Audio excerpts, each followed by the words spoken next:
Retired IPS Kesar Singh ji हैं। मैं चाहूंगा आप मंच पे आए चेयर पे। ऐसा केसर सिंह जी को ये तो दिखाना है कि अफसर बनाने फतेहपुर से भी। नाथ जी महाराज की मंच पे विराजमान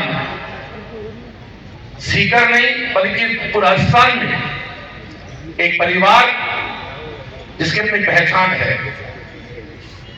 जैसे ही खरा सरनेम आता है कहीं भी तो हमारे काका श्री हरलाल जी खरा का नाम सबके जहन में आता है। एक शख्स जिन्होंने राजनीति का एक नई परिभाषा दी, राजनीति को नया आयाम दिया और हमारे किसान कौम से उस समय आप संघ परिवार से जुड़े जब हम लोग शायद उस बात को ढंग से समझ नहीं पाते थे।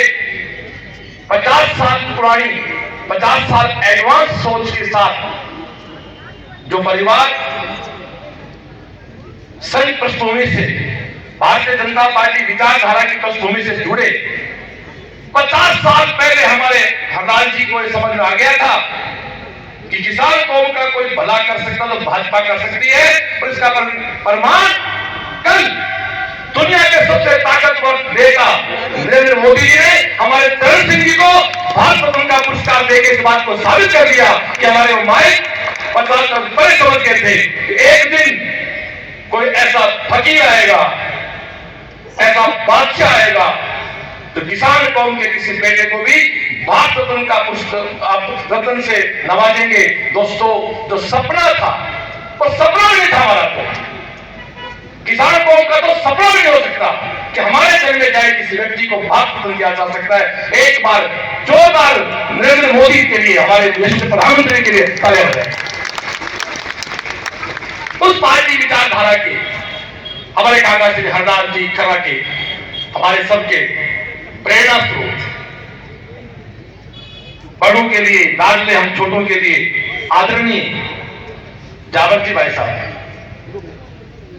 आपकी एक राजनीति में एक लाइन है, राजनीति में अभी आया उसके पहले कोचिंग में आपके फोन आते हैं, श्रवण और छोरो पढ़नो जावा है भेजो पढ़ा देगी। इतना दर्द अपने कार्यकर्ताओं के लिए होना, और मेरा सौभाग्य रहा है कि आपके द्वारा भेजे गए बहुत से बच्चे आज डॉक्टर और आईटीएन हैं। तो लगता है कि यज्ञ में आप ये शुरू किया। जावर जी बिजाया गुरु जी हमारे बीच आ रहे हैं, मैं चाहूंगा आगे लाके उनको बढ़ाया जाए। तो दोस्तों, एक ऐसा शख्स, और जब राजनीति नए फॉर्मेट में काम कर रही है, राजनीति में जहां नए लोगों को मौका दिया जा रहा है, उस स्थिति में लोग कहते हैं कि भाई राजनीति में मुख्यमंत्री के पद के बाद कोई सबसे मजबूत जिम्मेदारी का पद, अहम पद, अहम मुद्दा कोई है तो यूडीएच मंत्री है, शहरी विकास निगम, आप उसके मंत्री हैं। ये इससे बड़ा हमारा सौभाग्य नहीं हो सकता। एक बार जोरदार तालियां बजाने के लिए। और मुझे मेरी जन्मभूमि फतेहपुर में मेरी पार्टी ने आपकी सेवा करने के लिए एक विधानसभा की टिकट देकर मुझे चुनाव लड़ने का मौका दिया, और मुझे कहते बहुत खुशी होती है कि यहाँ के मजबूत कार्यकर्ताओं ने पार्टी को बहुत मजबूती दी।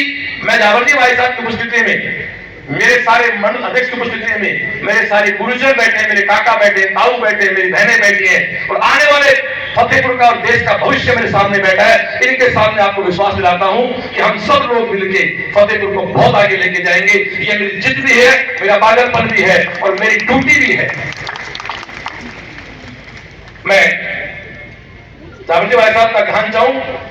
भाई साहब, मैंने चुनाव के बाद विधानसभा फतेहपुर में धन्यवाद यात्रा की, पूरे हर गांव में जाके तो एक विचार आया कि यहाँ के बच्चों की पढ़ाई का कुछ किया जाए।